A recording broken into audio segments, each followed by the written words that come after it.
I was obsessed with being skinny.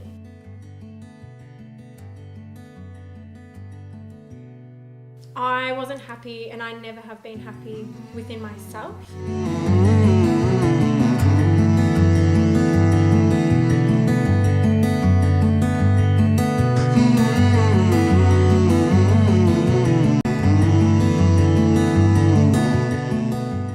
Where the body almost goes into a shutdown mode. Normal things that would prevent you from getting that thin or restricting that much, like just starvation, being very, very hungry, a lot of those mechanisms seem to shut down. So the person actually doesn't respond or even feel those hunger cues normally anymore. And it can become a vicious cycle to the point where like anorexia is the most dangerous mental health condition that exists. It has the highest mortality rate of any condition.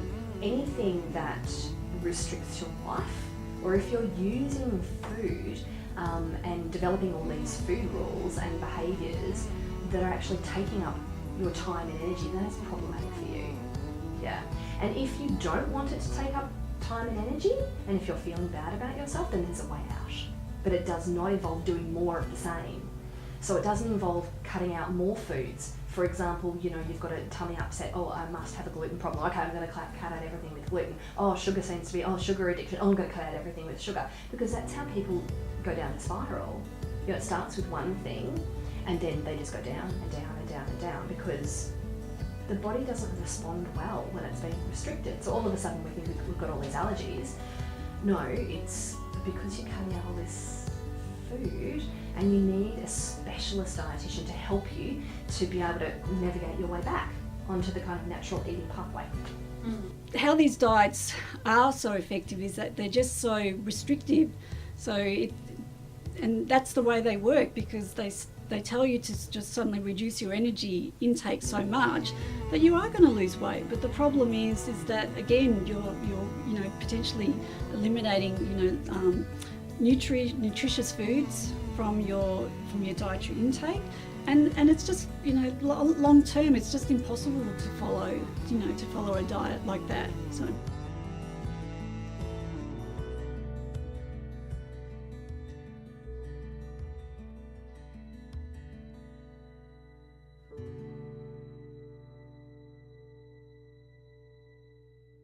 when it came to year 12, I started binge eating, so takeaways, really bad foods, nearly every day, twice a day sometimes, breads, pastas, and that's when I put on about 10 kilos. So, and then I got onto Kayla Eat Science, and I started following her nutrition regime or her diet regime and her exercise plan, because I thought, well, if I'm going to do one, I want to try the other, because it's not a diet, it's more a healthy lifestyle. And when I knocked over to doing that, it cut down my food quite a lot. And the improvements, like she said, if you've got more weight on, you see differences quicker.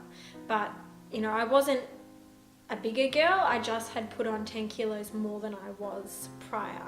And I wasn't seeing the results as quickly as I thought I was. So as well as her diet plan, I started eating less and less.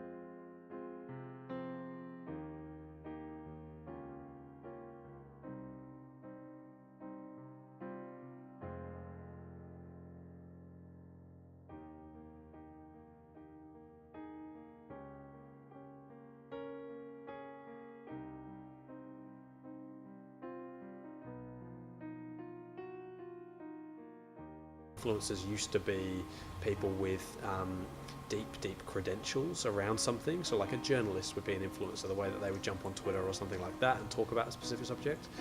Then it became that like, this person's good at reviewing this makeup product, so she's as much of a relevant influencer as this like political guy over here. So these people have found their way to be the authority in certain areas. And I think when they're good at creating content, and when they're good at timing and sharing and presenting content, they become people that we can look at and say, you're an authority figure. It was really, really hard at the start. It was draining. I would feel so tired because my body had not been used to the exercise and cutting down on the food. It was a big hit, and it got easier, but then there was times where, you know, you'd run and then you wouldn't eat for the day, so you'd feel very lethargic. But I felt better that I thought I was going to go somewhere with my body and my weight, so that was a positive factor, but that was when it just started going too far for me. And I started calorie counting, and that's when I decided to cut down for money's sake and also to lose weight quicker. So her program's about 1,200 calories, which is the national limit. So you shouldn't actually be going below 1,200, that's, you know, standard. And I started slowly decreasing to the point where I was at 450 or 400 some days.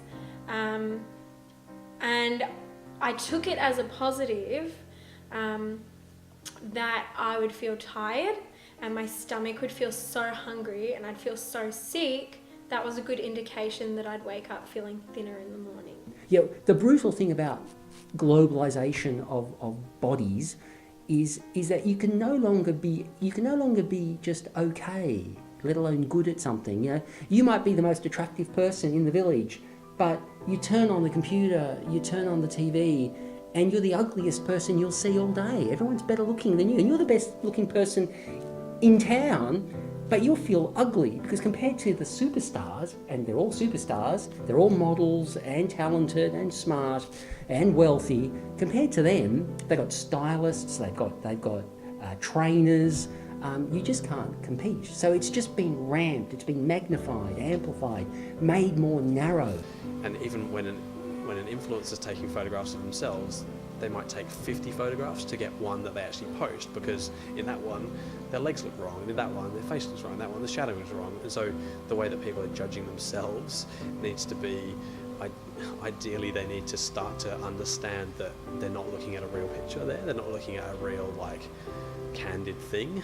So if you had a personal trainer and a nutritionist there with you 24/7, of course you're going to get the results you want to see, but for regular girls you need to do the right thing. But it is hard because you're watching everyone on social media getting these results and you're not knowing their backstory, you're just knowing how they look, and you want to be like that. Constant bombardment of messages, I think, can be really helpful for people, and certainly in terms of community and keeping people connected. I think it's fantastic. It has such an important role in terms of life. But on the other hand, oh gosh, it can be so unhelpful for people because it really strengthens that idea of, you know, I should be doing this, I should be doing that, I should look like this, I shouldn't look like that. And I think if you're quite vulnerable, I think social media has a huge impact.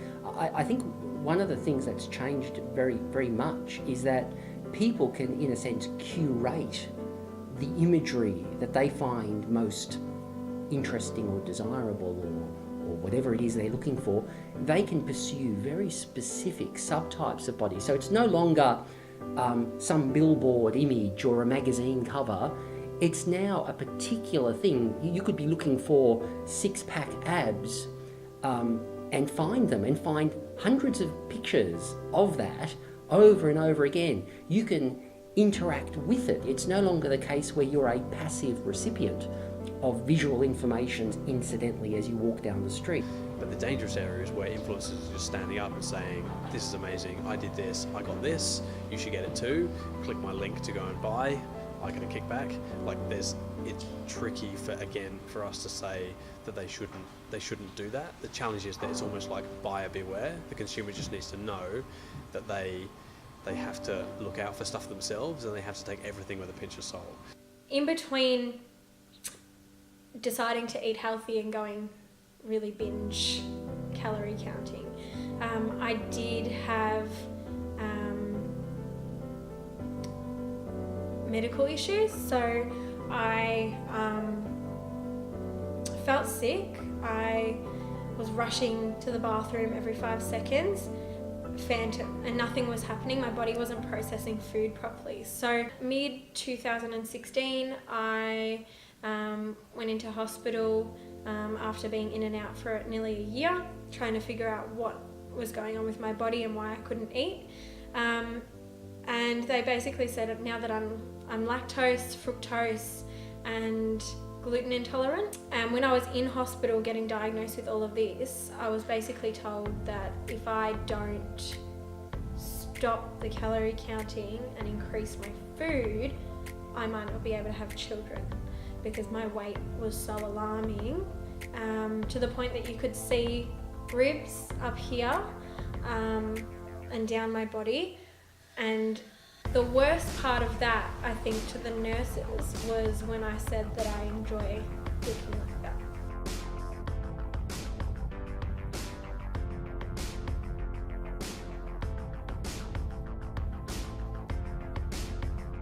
It got to the point where I wanted to be skinny. I didn't know what the definition of skinny was or how far I would go or what skinny looked like. I just kept going until I was happy with how I looked. And in reality, I don't think I was ever happy. Which we normally think of connectedness as a very good thing. It's, social support, engagement. But when you're connected and engaged to something inherently dangerous, it can make it much, much worse. And now I live every day feeling sick because I don't know what's in a sauce, or I don't know what's in a dish that I had out somewhere, or I've asked a restaurant for no onion, but they've put it in, so I'm sick for the next 10 days. And this is all a result of bad food choices, bad dietary choices. The danger, like I said, with the media, those echo chambers where you seek out what you want, what's most anxiety provoking and interesting to you, and you get more of it. You have to break away. We have to break away from that narrowness. I don't know what it'll take to say I love my body, but I hope that one day I can do that. I guess the one thing I would say is don't believe everything you see. Simple as that. Simple as that. Carve your own path. You're your own person. Carve your own way. You don't need to look like somebody else, and don't believe everything you see. Don't always follow a fad, because you can get really hurt, you can get really stuck. Like I said, I was obsessed with being skinny. I don't want any other girl to be obsessed with being skinny, because if you're happy in every aspect of your life, then that's good enough. Just be happy about yourself, enjoy who you are as a person, and be the healthiest version of yourself that you can be, not the skinniest or the tallest, or you're happy because you have blonde hair, you're happy because you have blue eyes, or it's how far is it going to go. Just be happy with who you are, and as long as you're feeding your body nutrients and you're exercising and you're healthy, then I think that's the most important thing.